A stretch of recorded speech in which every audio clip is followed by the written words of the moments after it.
Yo tout le monde, j'espère que vous allez bien. Je reviens aujourd'hui pour la deuxième partie de la foire aux questions concernant mon accouchement et tout ce qui est postpartum. Je n'avais pas pu finir la vidéo la dernière fois parce que petit Martin s'était réveillé et la vidéo était déjà bien trop longue. C'est d'ailleurs pour ça que je vais accélérer un peu le rythme dans cette vidéo parce qu'il me reste encore beaucoup de questions et j'aimerais bien faire cette vidéo seulement en deux parties. Donc on va y aller quoi. Bébé fait dodo à côté, on croise les doigts pour qu'il ne se réveille pas en plein milieu de la vidéo comme la dernière fois, mais normalement j'ai dû bien calculer mon coup, ça devrait le faire. Bref, on arrête de parler, je vais commencer tout de suite. Pas trop dur de travailler à peine bébé est né, pourquoi ne pas avoir fait de pause? Alors j'ai quand même fait une pause de 2 semaines puisque les contenus qui ont été publiés durant la semaine qui précédait mon accouchement et celle qui suivait mon accouchement étaient des contenus programmés sur YouTube, etc. On peut dire que j'ai fait quand même 2 semaines de pause, après j'ai continué à répondre à mes mails, j'ai fait quelques stories mais très peu. J'ai quand même continué à travailler très légèrement durant ces 2 semaines. J'ai repris rapidement puisque je me sentais capable et puis j'aime tellement travailler que je m'ennuie lorsque je travaille pas. J'adore ce que je fais. Donc pour moi c'était essentiel de retrouver rapidement mon travail, de filmer à nouveau, de poster à nouveau, de créer du contenu, mais aussi de travailler sur mes autres projets. Je me sentais capable tout simplement, je me suis pas du tout forcée à reprendre si vite, c'est vraiment juste que j'en avais envie. Petite anecdote, j'ai demandé à mon copain d'amener mon ordinateur à la maternité parce que quand bébé dormait parfois je m'ennuyais et j'avais besoin de travailler. Donc par exemple j'ai monté la vidéo Bienvenue Martin à la maternité, voilà. As-tu le droit à la péridurale? Est-ce qu'elle a fonctionné? Alors oui, j'ai eu le droit à la péridurale. On avait fait un rendez-vous avec l'anesthésiste avant pour être sûr que j'avais le droit suite à mes problèmes de dos. Mais oui, il n'y avait aucun souci, j'ai eu le droit à la péridurale et elle a super bien fonctionné. Je vous avais dit que je voulais une péridurale ambulatoire, c'était mon projet d'accouchement. Finalement, je ne sais pas vraiment si j'ai une péridurale ambulatoire. Avec les contractions, la douleur, etc., j'ai complètement oublié de demander. Mais par contre, je n'ai jamais appuyé sur le bouton de la péridurale.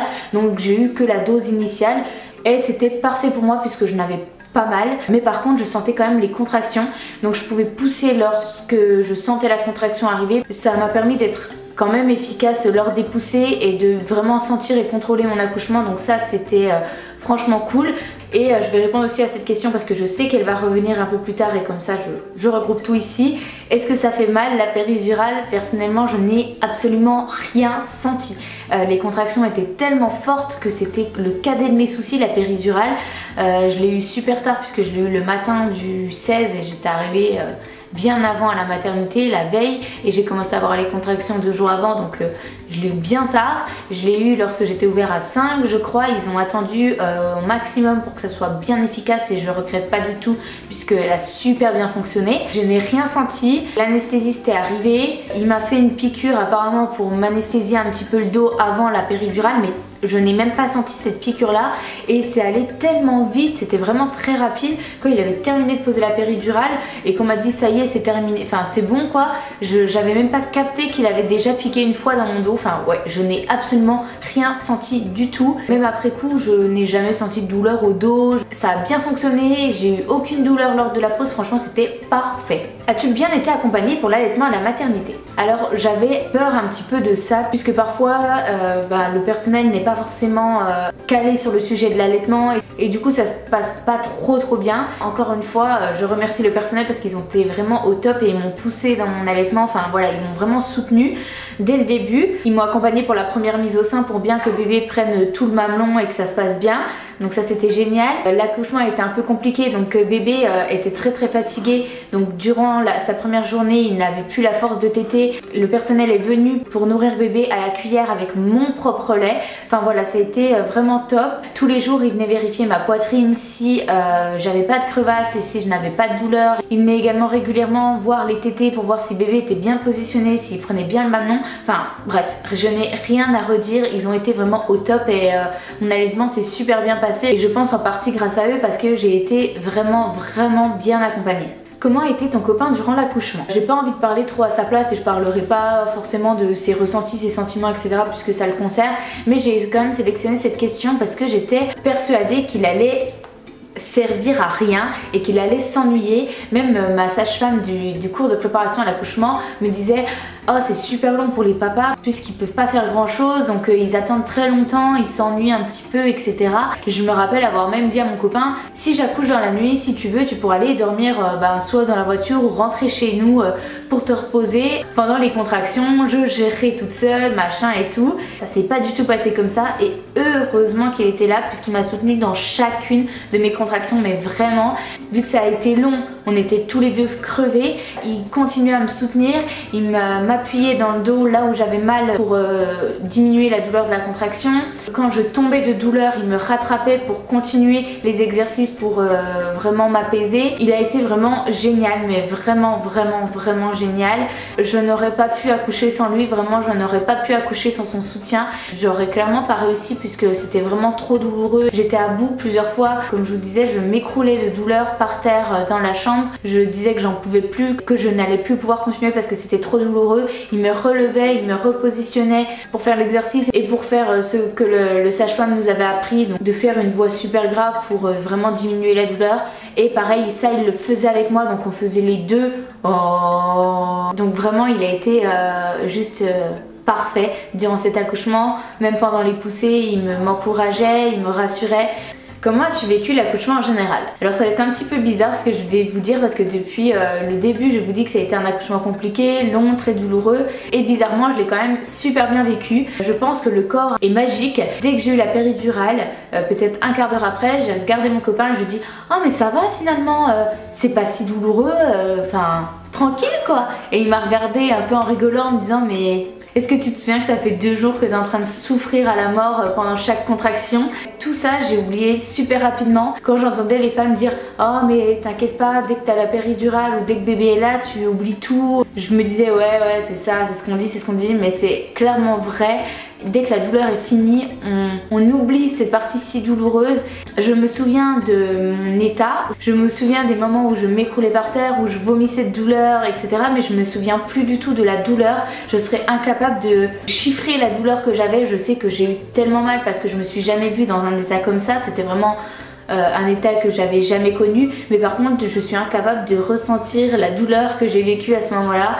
J'ai tout oublié et du coup ça fait que j'ai l'impression d'avoir eu un accouchement de rêve. Pourtant il y a eu des complications, il y a eu les ventouses, j'ai eu une déchirure, ça a été très long, bébé était mal positionné, il était coincé, j'ai dû pousser pendant plus de 45 minutes. Enfin quand on dit ça on a l'impression que c'était horrible, mais j'en garde un très bon souvenir. En général j'ai l'impression de l'avoir plutôt bien vécu.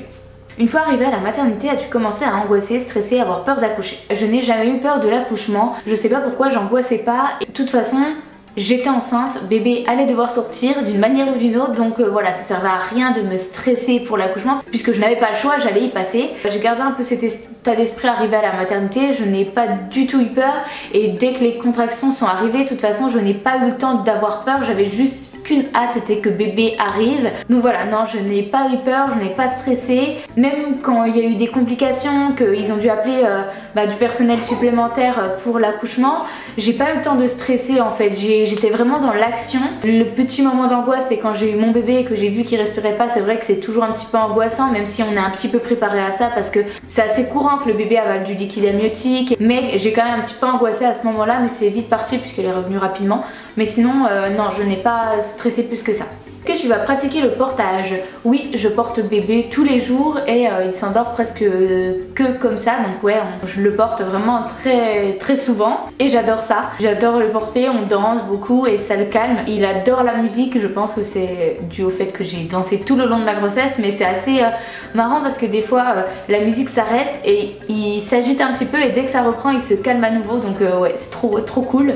Ton avis sur les couches lavables? Alors j'ai 2 marques de couches lavables. J'ai des couches lavables de chez Bambino Mio et des couches lavables de chez Maman et Bébé Nature. Les Maman et Bébé Nature sont encore trop grandes puisqu'en fait ce sont des pressions. Il me faudrait des pressions supplémentaires pour vraiment que ça s'adapte au corps de bébé. Par contre les Bambino Mio lui vont à peu près au niveau de la taille, mais c'est vrai qu'au niveau des cuisses, il y a un petit peu de marge et du coup ça fuite régulièrement. Après c'est pas des grosses fuites parce que voilà, c'est encore un petit bébé, donc il y a un petit peu de pipi, parfois un peu de caca qui déborde, mais rien de grave. Donc on essaie de lui mettre quand même ses couches lavables là quand on peut, mais on en a que 2 de cette marque là, donc on peut pas utiliser que les couches lavables pour le moment, faut attendre que bébé grandisse un petit peu, mais j'ai vraiment hâte de les utiliser. Là on est 100% coton réutilisable et on adore ça. Trop hâte de passer aux couches lavables. Est-ce que tu as besoin de tirer ton lait pour éviter l'engorgement ou bien de faire téter bébé aux 2 seins? Je fais systématiquement téter bébé aux 2 seins, c'est ce qu'on m'a conseillé à la maternité, en tout cas lui proposer les 2 seins à chaque fois, même s'il a l'air d'être rassasié sur un sein, je le positionne à chaque fois sur l'autre sein. La plupart du temps il trouve encore une petite place pour manger un petit peu. Je le fais systématiquement, toujours quand je filme hein. Il dort super bien ce bébé et à chaque fois que je filme, il se réveille. C'est fou! Une fois, je me souviens, bébé avait super bien dormi la nuit et j'avais les seins en feu, vraiment. J'avais trop de lait. Mais j'étais tellement fatiguée pour aller tirer mon lait que je me suis dit, bébé va pas tarder à se réveiller, ça va le faire, ça va le faire, ça va le faire. J'ai eu des douleurs dans mon sein droit durant quelques jours après parce que clairement, je n'arrivais pas en fait à vider mon sein et c'était toujours engorgé en fait. Je n'arrivais plus à tirer mon lait sur ce sein là alors que j'ai jamais eu de soucis pour ça. Bébé s'agitait quand il buvait à ce sein là, je pense que voilà, il n'arrivait pas très bien à téter. J'ai fait des massages avec de l'eau chaude etc. Quand bébé tétait, j'aidais à faire descendre le lait et après c'est passé et là tout va bien. Ça fait quelle sensation quand tu perds les os? Alors moi je n'ai pas perdu les os naturellement, on m'a percé la poche des os un peu plus tard dans le travail. Quand j'étais ouverte à 6, on m'a percé la poche des os. Combien de temps après l'accouchement as-tu pu retourner aux toilettes? J'ai sélectionné cette question pas très glamour puisque on m'a toujours mis la pression par rapport à ça. Même le personnel me disait est-ce que vous avez réussi à aller au sel, est-ce que machin, est-ce que vous avez réussi, est-ce que vous êtes allé aux toilettes depuis, nanani nanana. Du coup moi je stressais limite d'y aller parce que tout le monde me disait que ça allait être horrible. Moi j'ai un transit assez lent donc c'est vrai que j'ai pas eu directement envie après l'accouchement, c'était quelques jours après, mais je n'ai rien senti. Je n'ai pas du tout eu de douleur, j'ai pas eu de sensation désagréable ou quoi que ce soit. Sinon pour les urines, vu que j'avais un gros œdème et des points, on m'a conseillé de faire mes besoins dans la douche et de sécher ensuite au sèche-cheveux pour bien que ça soit tout sec etc. Et donc j'ai fait ça pendant 2 semaines. Donc c'est pas toujours évident, ça m'a permis de pas avoir de douleur quand j'allais aux toilettes quoi. Est-ce que ça fait vraiment aussi mal qu'on le dit? Oui, et je pense qu'on s'imagine même pas à quel point ça fait mal. Même moi quand on me disait ça fait super mal, j'étais là ouais tranquille ça va je vais gérer, mais non en fait je vais pas du tout gérer, ça fait vraiment super mal. Mais comme je vous disais, je me souviens pas de la douleur, je me souviens pas exactement de la manière dont j'avais mal, mais par contre je me revois en fait dans un état vraiment lamentable, vraiment à m'écrouler par terre de douleur, ça m'était jamais arrivé. Voilà, je faisais mon petit exercice comme ça et j'en pouvais tellement plus que je m'écroulais de douleur, je vomissais de douleur. J'étais vraiment dans un état second quoi. Tellement que la douleur était forte, j'ai eu des hallucinations. Petite anecdote, entre 2 contractions, je dis à mon copain mais si l'oiseau il saute du balcon, le chat il va mourir. Il me dit mais qu'est-ce qu'elle raconte celle-là? Et en fait j'étais en train complètement d'être ailleurs et j'avais imaginé un chat sur un balcon qui voulait manger un oiseau. L'oiseau a volé en fait hors du balcon. Dans mon esprit le chat voulait récupérer l'oiseau et sauter du balcon et voilà, vous avez compris la fin de l'histoire. J'ai raconté ça à mon copain et ça n'a aucun sens ni queue ni tête. Pareil, entre 2 contractions, on était dans notre chambre, donc il y avait un mini frigo qui faisait un peu de bruit. Et je dis à mon copain, tu peux pas débrancher le frigo, il fait du bruit. Alors que, enfin voilà, on pense pas à ça normalement pendant un accouchement. Pareil aussi, au moment de me faire poser la péridurale, quelqu'un du personnel me dit d'aller dans la première porte à droite. Je suis restée peut-être 5 minutes dans le couloir. J'avais compris ce qu'elle me disait mais j'arrivais pas à exécuter les mouvements. J'étais vraiment en plein milieu, complètement ailleurs, complètement dans un état second et j'arrivais pas à aller à la première porte à droite. La douleur était tellement intense que j'étais ailleurs quoi. Donc oui, ça fait extrêmement mal. J'ai pas envie de vous faire peur et qu'après vous vouliez plus accoucher ou plus avoir d'enfants, mais c'est la vérité en fait. Par contre je vais rejoindre toutes les mamans, une fois que bébé est arrivé et qu'une fois qu'on a la péridurale, on oublie cette douleur. comment se passe la coupure du cordon et comment le reste sort. C'est mon copain qui a coupé le cordon, je me souviens plus exactement comment ça s'est passé. Je me souviens plus du tout d'ailleurs, je me souviens que le gynéco a dit qui c'est qui coupe le cordon et que j'étais à deux doigts d'aller couper le cordon. Et je me suis dit merde, en fait c'est mon copain qui voulait couper le cordon donc faut que je reste à ma place. Et sinon comment le reste sort, moi c'est sorti rapidement et j'ai pas eu de douleur. C'est vrai que des fois on dit que la délivrance du placenta c'est un petit peu douloureux ou que voilà faut un petit peu appuyer sur le ventre, c'est un peu long. Moi pas du tout. Il me semble que le gynécologue a fait ça lorsque bébé était avec le personnel pour l'aider à respirer etc. Donc c'est vrai que ça m'a permis de me changer les idées et de penser à autre chose. Il a sorti un bout du placenta, ensuite il a tiré un cordon, enfin je sais pas, il a tiré un truc pour que le reste sorte et je me souviens m'être relevée pour regarder le placenta. Et il nous a montré un petit peu comment il était, il nous a dit que ça faisait un tiers du poids du bébé, voilà, et ça s'est fait assez rapidement. Yup. On s'adapte hein, avec un petit bébé. Là il est en portage et il s'endort. Le problème c'est qu'il aime bien que je danse. T'aimes pas quand maman elle reste assise? Non, t'aimes pas. Est-ce que tu as su d'instinct t'occuper de bébé directement? Je pensais que j'allais un petit peu appréhender le fait qu'il soit tout petit et finalement pas du tout, ça a été vraiment instinctif, naturel. J'ai su directement m'en occuper alors que ça faisait assez longtemps que j'avais pas eu de nourrisson dans les bras, mais tout s'est fait naturellement, que ce soit l'allaitement, que ce soit le bain, que ce soit le change, tout s'est fait vraiment naturellement et j'ai jamais eu peur, j'ai jamais stressé, j'ai jamais appréhendé de faire quoi que ce soit. Comment avez-vous organisé les visites de la famille à la maternité? Je pense vous en avoir déjà parlé, je ne voulais pas de visite avant d'accoucher. J'avais même un peu prévenu toute ma famille en leur disant que je préférais attendre un petit peu et puis qu'on se retrouve tous soit chez moi, soit chez mes parents, soit chez mes beaux-parents pour qu'ils rencontrent bébé. J'avais pas forcément envie d'avoir 36 000 visites directement après l'accouchement. Et finalement, j'étais super en forme et j'avais trop envie de présenter bébé à tout le monde rapidement. Le jour même de mon accouchement, j'ai accouché à 12h47. 2 heures après, il y avait mes parents, mes beaux-parents. Le soir même, il y avait ma meilleure amie Camille qui était là. Le lendemain, il y avait une partie de ma famille. Le surlendemain, il y avait mes grands-parents. On a eu des visites tous les jours à la maternité. Le week-end qui suivait, on a fait un jour chez mes beaux-parents où on a fait une grosse soirée pour fêter l'arrivée de Martin. Le lendemain, on a fait un gros repas chez mes parents avec des copains à moi et de ma famille pour présenter Martin. On a vraiment eu des visites tout le temps et on a bougé tout le temps en fait, on bouge tout le temps depuis que Martin est là. J'étais tellement en forme et tellement fière de mon fils que j'avais trop envie qu'il rencontre tout le monde.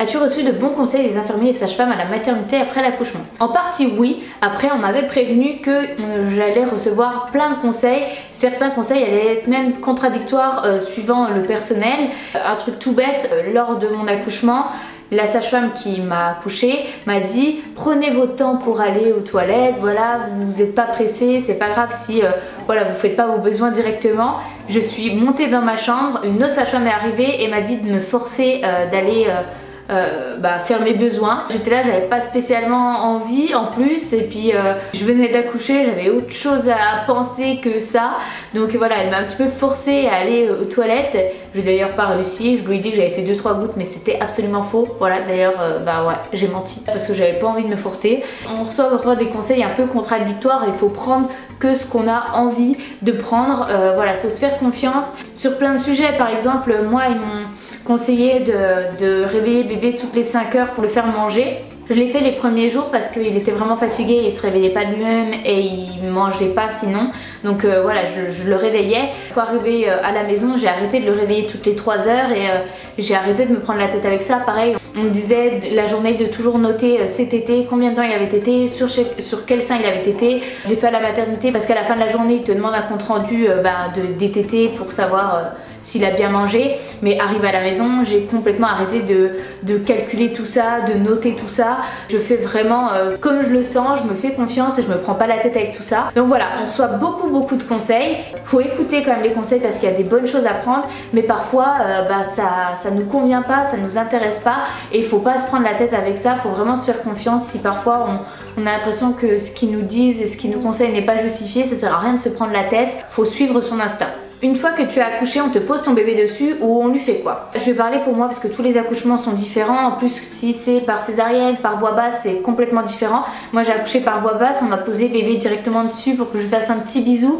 Mais comme je vous ai dit, il avait des petits soucis respiratoires, donc on me l'a pris directement pour l'emmener dans une autre salle et lui faire quelques soins. Et ensuite quand il est revenu, on a fait d'autres soins avec le papa. Donc moi j'étais à côté, je pouvais voir mais j'étais pas vraiment tout près. C'est mon copain qui était avec bébé. Ils l'ont pesé, ils l'ont mesuré, ils ont fait 2-3 petits trucs, je me souviens plus exactement. Ensuite ils l'ont mis en pot à pot avec son papa pendant 1 heure. Et ensuite c'était mon tour, j'ai fait le pot à pot pendant 1 heure et j'ai fait la tétée de bienvenue comme on appelle ça. Et du coup pendant ces 2 heures là on était tous les deux seuls avec notre bébé, donc c'était magique. Et après ce moment là le personnel revient pour habiller bébé, pour lui mettre du coup la petite tenue de naissance, son petit bonnet, et ensuite on remonte dans la chambre pour continuer notre petite vie avec notre bébé. Voilà pour notre part comment ça s'est passé, mais encore une fois chaque accouchement est différent, chaque aussi maternité agit différemment et s'organise différemment, donc ça dépend, mais je pense qu'en général ça se passe plus ou moins comme ça pour chaque accouchement. Coucou bébé! J'ai répondu à pas mal de questions. Si vous avez d'autres questions, je pourrais faire encore une fois une FAQ sur ce sujet là, mais je pense vraiment avoir couvert pas mal de sujets quand même et développé aussi pas mal de sujets. Je vous fais de très gros bisous, je reviens très bientôt pour une prochaine vidéo. Bisous!